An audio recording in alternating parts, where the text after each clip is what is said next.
नमस्कार. तर हा आहे अभिनवच्या बड्डेचा दुसरा दिवस. त्याच्या बड्डेसाठी माझी आई आणि आजी गावावरनं इकडे आलेल्या होत्या. त्याच्यामुळे मला खूप आनंद होत होता. 2-3 दिवस खूप छान गेलेले त्यांच्याबरोबर आणि आज ते निघाले आहेत गावी जाण्यासाठी पुन्हा परत.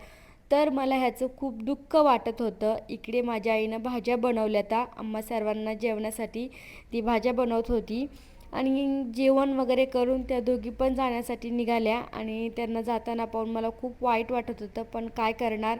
आल्याच्यानंतर त्यांना जावंच लागतं. आज पूर्ण दिवस मला करमणार नाही आहे. आज दिवस तर नाहीच करमणार, पुढचे 4-5 दिवस पण मला करमत नाही.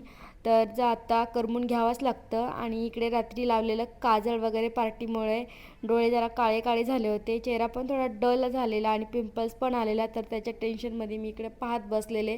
आजचा दिवस तर माझा असाच जाणार.